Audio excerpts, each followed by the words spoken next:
Om Shanti. Om Shanti. Good morning. आज प्यारे बाबा के 25/4/2023 के अनमोल महावाक्य सुनते हैं। मीठे बच्चे, तुम घर बैठे वंडरफुल रूहानी यात्रा पर हो। आज बाबा कह रहे हैं घर में बैठे हम कौन सी यात्रा पर है? रूहानी यात्रा, वंडरफुल यात्रा है हमारी। तुम्हारी है बुद्धि की यात्रा। कर्म करते इस यात्रा में कदम आगे बढ़ाते चलो तो पावन बन जाएंगे। प्रश्न है, इस ज्ञान मार्ग में पेचदार तथा महीन बातें कौन सी हैं जो तुम बच्चे अभी ही सुनते हो?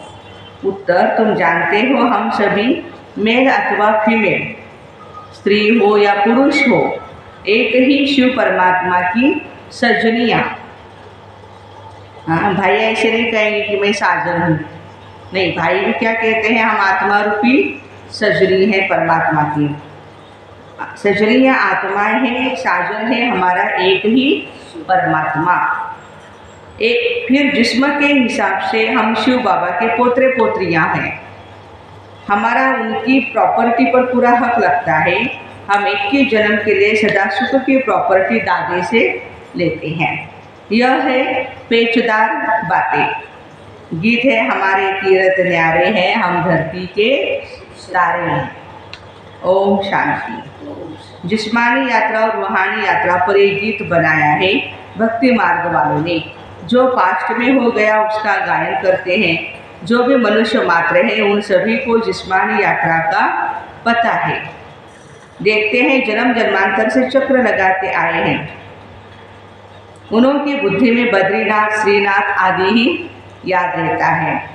तुम बच्चों को भी यह जिस्मानी यात्रा आदि याद थी और अभी भी याद है। तुमने यात्राएं जन्म जन्मांतर की है। अब तुम बच्चों की बुद्धि में रूहानी यात्रा का ज्ञान है। मनुष्यों का बुद्धि योग स्थूल जिस्मानी यात्रा की तरफ है। तुम्हारी बुद्धि योग, तुम्हारा बुद्धि योग कहाँ है? रूहानी यात्रा की तरफ। दो शब्द याद रखेंगे, जिस्मानी यात्रा और रूहानी यात्रा। रात दिन का फर्क है। अभी तुम रूहानी यात्रा तरफ कदम बढ़ा रहे हो। ये वंडरफुल यात्रा घर बैठे करती हो। कोई समझ सकेंगे इस यात्रा को? पता ही नहीं है परम धाम क्या है, कहाँ जाना है, कैसे जाना है और कौन लेके जा सकता है, किस माध्यम से जाना है। जब धंधे दौरे आदि में लग जाते हैं तो इतनी याद नहीं रहती है, परंतु जब विचार सागर मंथन करने बैठते हैं तो अच्छी याद आती है। हम यात्रा पर है। नॉलेज बड़ी सहज है। बच्चे समझते हैं बरोबर पतित पावन बाबा क्या करते होंगे। पावन बनाने के लिए जरूर यात्रा होगी। वो है स्वीट निर्वाण धाम, जिसको सभी भक्त याद करते हैं। यह किसको मालूम नहीं है भगवान को हमारे पास आना है, वह हमको भगवान के पास जाना है। समझते हैं हमारा गुरु अथवा हमारा बड़ा निर्वाण धाम अथवा अपने निर्विकारी या निराकारी वतन में चला गया। कई लोग के सर समझते हैं कि भाई हमारे गुरुदेव उन्होंने शरीर छोड़ा है, तो कहाँ गए? अपने निराकारी वतन में, अपने घर गए हैं। अच्छा, फिर वहाँ क्या किया? जाकर के बैठ गया। क्या हुआ कुछ भी पता नहीं, सिर्फ कह देते हैं पार निर्वाण गया। ज्योति ज्योत समाया। ऐसे कोई परमात्मा की ज्योति में हमारी ज्योति नहीं समाती है, लेकिन कहते ज्योति जो समाया, लहर सागर में समा गई। एक लहर है, हम आत्माएं और परमात्मा सागर है, तो उनमें समा गई है। कुछ भी पता नहीं यह सृष्टि का चक्र कैसे फिरता है। अब बाबा समझाते हैं ये रूहानी यात्रा एक ही बार होती, इस अंतिम जन्म में। रूहानी यात्रा अथवा आत्माओं की यात्रा कहें, पहले तो बच्चों को ये निश्चय हुआ हम आत्मा है। कहा जाता है जीव आत्मा दुख पाती है, तो इस समय जब आत्मा जीव के साथ सजनी है तो वह शिव बाबा को ढूंढती है। मेल अथवा फीमेल सभी सजनियाँ हैं। कौन है? हम सभी सजनियाँ हैं। वैसे मेल्स को कोई सजनी थोड़ी कहेंगे, परंतु यह है बहुत गुह्य पेचदार बातें। तुम अपने को शिव बाबा के पोते समझते हो, जबकि जिस्म में हो जब हमें शरीर है तब हम भगवान के कौन है, पोतरे पोतरियाँ हैं, ब्रह्मा के बच्चे हैं। हाँ, इस हिसाब से पोतरे पोतरियाँ ही ठहरे। बाबा ने समझाया तुम्हारा दादी की मिल्कियत पर पूरा हक है। कोई बाप भल धनवान हो और बच्चे नालायक हो तो उनको मिल्कियत नहीं देते हैं, ये हो सकता है। परंतु दादे की प्रॉपर्टी परंपरा से राजाई कुल में चली आई है। सतयुग त्रेता में तुम दादे की प्रॉपर्टी भोगेंगे, अभी तुम दादे से प्रॉपर्टी लेते हो। दादे की प्रॉपर्टी कितनी बड़ी ज़बरदस्त है। 21 जन्म तुम सदा सुख की प्रॉपर्टी लेते हो। परमपिता परमात्मा है ग्रैंडफादर, दादा। तो बाबा कहेंगे ब्रह्मा को, कहते हैं यह प्रॉपर्टी हम दादे से ले रहे हैं, तुम जितना पुरुषार्थ करेंगे उतना दादे की प्रॉपर्टी मिलेगी। जैसे यह माता पिता जगत अब्बा जगत पिता पुरुषार्थ करते हैं, ऐसे हम भी इस पुरुषार्थ से ऊंच पद पाते हैं। ब्रह्मा बाबा और मातेश्वरी को हम सभी फॉलो करते हैं। तुम जानते हो वह बादशाही फिर कितना समय चलती है, पॉइंट्स तो आता है। अगर इस प्रकार तुम कोई को भी समझाओ तो झट समझ जाएंगे। तो बाप तो जरूर है, 2 बाप है, एक प्रजापिता ब्रह्मा, वो तो पिता है, सभी को पता है। गॉडफादर को सभी मानते हैं। यह बड़ा दादा है, ब्रह्मा उनका बच्चा ठहरा। ब्रह्मा का नाम तो बाला है, विष्णु व शंकर को प्रजापिता नहीं कहेंगे। सूक्ष्म वतन में तो रचना नहीं रचेंगे, ब्रह्मा ही जरूर यहाँ ब्राह्मण रचते होंगे। ब्रह्मा मुख कमल से परमपिता परमात्मा ने ब्राह्मण संप्रदाय रची। जैसे कहेंगे क्राइस्ट ने क्रिश्चियन संप्रदाय रची, इब्राहिम ने इस्लाम, बौद्ध ने, गौतम बुद्ध ने बौद्ध संप्रदाय रची। नाम आता है शंकराचार्य ने भी रचना रची। हर एक झाड़ में टालियाँ होती है, हर एक झाड़ में ब्रांचेस होते हैं, टालियाँ होती है। यह है बेहद का झाड़। इनका रचयिता अथवा बीज रूप मशहूर है, नामी ग्रामी है। फाउंडेशन ऊपर में है, बीज है ऊपर। शिव बाबा हमारे परमधाम में रहते हैं, बीज कहाँ है, चैतन्य परमधाम। बाकी टालियाँ अभी यहाँ ही कहेंगे सृष्टि पर। यह सारे मनुष्य की रची हुई रचना है। ये ब्रह्मा कुमारी संस्था बीज रूप बाप ने रची है। किसने रची है? बीज रूप बाप ने रची है। तो बीज रूप परमपिता परमात्मा ऊपर में रहते हैं। ऐसे नहीं सभी टालियों का बीज रूप ऊपर में है। ये बड़ी महीन बातें हैं। परमपिता परमात्मा को हमेशा ऊपर में याद किया जाता है, क्राइस्ट को ऊपर में याद नहीं करते। परमपिता परमात्मा का नाम रूप देश काल एक ही है, वो कभी भी नहीं बदलता। नाम तो शिव है, रूप ज्योति स्वरूप है। सृष्टि पर आने का काल कौन सा है उनका? संगम युग, कल्याणकारी पुरुषोत्तम संगम युग है। तो और देश तो परमधाम है उनका, वो कभी बदलता नहीं। तो यह बाप बेट अच्छी रीति समझाते। तुम बच्चे जानते हो हम अपतित से पावन बन रहे हैं। सदैव एक रस नहीं रहते। पहले 16 कला संपूर्ण होते हैं सतयुग में, फिर त्रेता युग में 14 कला होते हैं, फिर द्वापर युग में 8 कला होती है, और अभी कोई कला बाकी नहीं बची, कलाएँ कम होती जाती। सतयुग के बाद फिर हम नीचे आते हैं। इस समय हम बिल्कुल ऊपर जाते हैं। यह हुआ ऊपर जाने का रास्ता। कौन सा रास्ता है ये? ऊपर जाने का रास्ता। वो हुआ नीचे आने का रास्ता। इनकी महिमा बहुत भारी है। पतित पावन एक ही शिव बाबा है। याद भी सभी एक को ही करते हैं, परंतु पूरा नहीं जानने के कारण देहधारियों को याद कर लेते हैं, क्योंकि इस बात में भूले हुए हैं कि पतित पावन कौन है। जरूर एक को कहना पड़े, सिवाय तो बच्चों की और कोई की बुद्धि में आ नहीं सकता। तुम्हारे में भी नंबरवार है। अब तुम बच्चे समझते हो हम दादे के पोतरे हैं, अब बाबा के घर में बैठे हैं। यहाँ दादा भी मौजूद है, अवतार भी जरूर यहाँ ही लेगा ना। तुम कहते हो यहाँ हमारा दादा हमको पढ़ाते हैं, वह परमधाम से आते हैं, वो हमारा दादा है रूहानी। शिव बाबा कौन है? रूहानी दादा। और सब है जिस्मानी दादे। तो दादा कहते हैं खुशी में एकदम उछल पड़ना चाहिए, क्योंकि दादे से प्रॉपर्टी मिलती है। भल राजे रजवाड़े बहुत साहूकार होते हैं, परंतु वह दादा हमको क्या देते हैं? स्वर्ग की बादशाही। बाबा हमें स्वर्ग की बादशाही देते हैं। यह बातें अभी तुम समझते, सतयुग में फिर यह बातें भूल जाती है। वहाँ इन लक्ष्मी नारायण आदि को भी पता थोड़ी रहता है कि स्वर्ग के सुख हमको किसने दिया। अगर यह समझे तो फिर यह भी समझे इनसे पहले हम कौन थे। बड़ी वंडरफुल बातें हैं। लक्ष्मी नारायण को ये पता नहीं रहता यह राजधानी हमको किसने दी है। सिवाय तुम ब्राह्मणों के और कोई भी नहीं जानते। तुम्हारा देवताओं से भी मर्तबा ऊंचा है। यहाँ तुमको दादे से प्रॉपर्टी मिलती है। तुम जानते हो बरोबर यह ब्रह्मा बाप है। इनके तन में दादा आते हैं। ब्रह्मा बाप के तन में कौन आते हैं? दादा शिव बाबा आते हैं। नहीं तो पतितों को पावन बनाने कैसे आए? सभी आत्माएं ऊपर से नीचे आती है शरीर धारण करने। उनको तो अपना शरीर है नहीं, शिव बाबा को अपना शरीर नहीं है। ये सभी बातें तो बच्चों की बुद्धि में है। उनको कहा जाता है परमात्मा। परमात्मा कौन है? शिव बाबा है। इसका मतलब ये नहीं कि परमात्मा कोई बहुत बड़ा है और आत्माएं बहुत छोटी छोटी छोटी है। नहीं, जैसी आत्मा है वैसा ही दिखने में पॉइंट ऑफ लाइट परमात्मा है। इसलिए कहा आत्मा सो परमात्मा। लेकिन आत्मा अलग है, परमात्मा अलग है। देखने में एक जैसे है, लेकिन उनकी कर्तव्य, उनका जो कर्म है, उनकी महिमा है, उनके गुण है, अलग अलग है। तो प्यारे बाबा कहते हैं कि परमात्मा कोई बड़ा या आत्मा छोटी ऐसा नहीं है।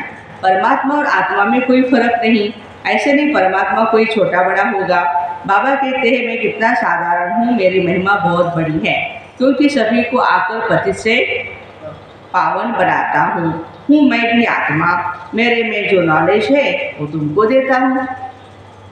ऐसे नहीं आत्मा कोई छोटी बड़ी होती है। आत्मा में नॉलेज न होने के कारण वह मैली हो जाती है, मुरझा जाती है, दीवा बुझ जाता है। देखो, फिर उसमें ज्ञान घूत पड़ने से दीवा जगता है। बाकी आत्मा क्या है? ऐसे नहीं कोई आग है। आत्मा ऐसी शीतल है जैसे ही परमात्मा शीतल है। देखो, आत्मा कोई आग नहीं है, वो है सभी को शीतल करने वाला। बाबा हमारा सभी को शीतल करते हैं। गाया जाता है शीतल जिनके अंग अंग, इनके अंग शीतल हो जाते हैं उनकी प्रवेशता से।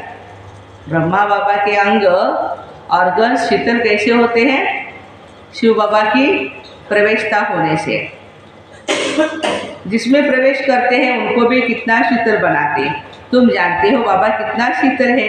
शीतल और तत्तल, तत्तल माना गर्मी। वह कामचिता पर जल मरे हैं, बात मत पूछो। कोई कोई तो ऐसे पाप आत्मा है जो कितना भी ज्ञान छिंटा डालते हैं तो भी शीतल होते नहीं। कितनी मेहनत करनी पड़ती है एक एक के ऊपर। बाबा पूछते हैं तुम शीतल बने हो? सन्यासी उदासी थोड़े कभी ऐसे पूछते हैं। माया ही सबको पतित बना देती है, कामचिता पर जलते रहते हैं। तो तुम बच्चे जानते हो प्रजापिता ब्रह्मा के हम बच्चे हैं। शिव बाबा है दादा, तो वर्षा मिलना चाहिए ना। एक बाबा एक दादा, उनसे प्रॉपर्टी मिलती है अनेक बच्चों को। और कोई भी मनुष्य को प्रजापिता नहीं कहेंगे। शिव बाबा आत्माओं का पिता तो है ही। अभी तुम बच्चे जबकि सन्मुख बैठे हो तो जानते हो हम शिव बाबा के साथ बैठे हैं। वह हमारा दादा है जो स्वर्ग का रचयिता है। उनसे हम राजयोग सीख रहे हैं। दादे से हमको स्वर्ग की मिल्कियत मिलती है, जो फिर हम 21 जन्म कभी भी कंगाल नहीं बनेंगे। तुम बहुत साहूकार बनते हो। खुशी की बात है ना। हम क्या बनते हैं? बहुत साहूकार बनते हैं। जो पूज्य देवी देवता थे वही फिर पुजारी बनते हो। तुम जानते हो हम बाबा से वर्षा लेते हैं, 21 जन्म सुख भोगेंगे। कितने बार वर्षा लिया और कितनी बार वर्षा गवाया। परसों वर्षा लिया था, देखो परसों वर्षा लिया था, कल गवाया, आज फिर वर्षा हम ले रहे हैं। कल फिर गवा देंगे। ये आज और कल का खेल है सारा। ये बातें तुम जानते हो। इस समय नॉलेजफुल ज्ञान सागर बाप से तुम भी मास्टर ज्ञान सागर बने हो। नॉलेज मिलती है, बाकी ऐसे नहीं कि कोई तेजों में बिजली बन जाते हो। ऐसे कोई आग बन जाते हैं या बिजली तेजों में नहीं। बाबा कहते ये है सारी बड़ाई। जैसे श्री कृष्ण की बड़ाई की जाती है ना, वो जन्मता है तो सारे घर में रोशनी ही रोशनी हो जाती है। सब ऐसे दिखाते हैं ना उनकी आगमन से या उनकी जन्म से क्या क्या होता है। उस समय तो था ही स्वर्ग, दिन रोशनी तो थी ही। बाकी ऐसे थोड़ी कोई लाइट निकलेगी, यह भी सिर्फ महिमा की जाती है। वैसे परमपिता परमात्मा भी परमात्मा है, बाकी महिमा सारी कर्तव्यों पर निकलती, महिमा तो बहुतों की निकली हुई है।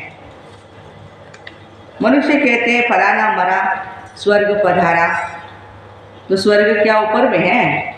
दिलवाड़ा मंदिर में भी छत में वैकुंठ दिखाते हैं, नीचे में स्वर्ग आदिदेव आदिदेवी जगत पिता जगत अम्बा, तो जरूर यह नीचे नर्क में बैठे हैं, स्वर्ग में जाने के लिए राजयोग सीख रहे हैं। ये तुम बच्चे जानते हो, हूबहू एक्यूरेट यादगार ये बना है। हम भी यहाँ आकर के बैठे हैं दिलवाड़ा मंदिर में, सब तपस्या कर रहे हैं नीचे, और ऊपर छत पर बहुत प्यारा स्वर्ग दिखाया है। तो बाबा कहते हैं एक्यूरेट यादगार है। कितनी वंडरफुल बातें हैं। बच्चे आकर के दादा के बने तो वह खुशी का पारा चढ़ना चाहिए। हम किसके पास बैठे हैं? ग्रैंडफादर के पास, दादा के पास। हम पावन दुनिया के मालिक बनते हैं। मेहनत बिगड़ थोड़े विश्व का मालिक कोई बनेगा। वह मेहनत है स्थूल, यह है सूक्ष्म। आत्मा को मेहनत करनी पड़ती है, रोटी पकाना, बर्तन मांजना, कपड़ा धुलाई करना, धंधा आदि करना, ये तो सब आत्मा करती है। अब बाबा आत्माओं को इस रूहानी धंधे में लगाते हैं, साथ साथ जिस्मानी धंधा भी करना है। बाल बच्चों को संभालना भी है। ऐसे नहीं बाबा हम आपके हैं, ये बच्चे आदि आपको ही संभालना होगा, या सेंटर पर अल्लाह करके छोड़ो उनको, बाबा आप ही संभालो इनको। नहीं, बाबा कहते हैं अरे आपकी फैमिली है तो आपको ही संभालना पड़ेगा उसको। आपने क्रिएट किया है ना, तो क्रिएटर आप हो, क्रिएशन को संभालो, रचना को। बाबा सबको बाबा संभाले तो इतना बड़ा मकान भी मिल न सके। दिल्ली के किले जितने सैकड़ों किले हो तो भी इतने बच्चों को कहाँ रखेंगे? देखो दिल्ली के किले सैकड़ों किले भी लेंगे तो भी कम पड़ जाएंगे, इतने बाबा के बच्चे। हाँ, हो नहीं सकता ऐसे ना। फिर तो इस मकान की कोई ताकत नहीं। कायदा ही है गृहस्थ व्यवहार में रहते अपना पुरुषार्थ को। इतने सब बच्चे यहाँ आ जाए तो चल कैसे सकेंगे? तो बाप कहते हैं मुझे याद करो, दादे से अखुट खजाना मिलता है, कितनी खुशी की बात है। टाइम कोई जास्ती नहीं है, गाया जाता राम गयो रावण गयो। आगे साक्षात्कार होता रहेगा, इसके बाद क्या होना संभव है। अपने घर के नज़दीक पहुँचते हैं तो वह झाड़ आदि देखने में आते हैं। तुम भी नज़दीक होते जाएंगे तो समझेंगे अब क्या क्या होगा। बाबा ज्ञान भी देता रहेगा। अच्छा, मीठे मीठे सिकिरते बच्चों प्रति माता पिता बाप दादा का याद प्यार और गुड मॉर्निंग। रूहानी बाप की रूहानी बच्चों को नमस्ते। हम रूहानी बच्चों की रूहानी माता पिता बाप दादा को याद प्यार, गुड मॉर्निंग और नमस्ते। वाह बाबा वाह, शुक्रिया बाबा शुक्रिया। धारणा के लिए मुख्य सार है। पहली पॉइंट है बाप समान शीतल बन। ज्ञान छिंटा डाल मनुष्य आत्माओं को भी शीतल बनाने की सेवा करनी है। दूसरी पॉइंट है दादे की मिल्कियत को याद कर अपार खुशी में रहना है। रूहानी धंधा कर विश्व की बादशाही लेनी है। अष्ट वरदान है समीप संबंध और सर्व प्राप्ति द्वारा सहज योगी बनने वाले सर्व सिद्धि स्वरूप भव। जो बच्चे सदा समीप संबंध में रहते हैं, सर्व प्राप्तियों का अनुभव करते हैं, उन्हें सहज योग का अनुभव होता है। वे सदा यही कहते हैं, अनुभव करते मैं हूँ ही बाबा का। उन्हें याद दिलाना नहीं पड़ता कि मैं आत्मा हूँ, बाप का बच्चा हूँ, लेकिन सदा इसी नशे में प्राप्ति स्वरूप अनुभव करते हैं। सदा श्रेष्ठ उमंग उत्साह और खुशी में रहते हैं, सदा शक्तिशाली स्थिति में रहते, इसलिए सर्व सिद्धि स्वरूप बन जाते हैं। स्लोगन है, रूहानी शान में रहने वाले कभी भी हद के मान शान में नहीं आ सकते। रूहानी शान में रहने वाले कभी भी हद के मान शान में आ नहीं सकते। तो ऐसे समीप संबंध और सर्व प्राप्ति द्वारा सहजयोगी बनने वाले सर्व सिद्धि स्वरूप भाई बहनों को ओम शांति। Have a nice day.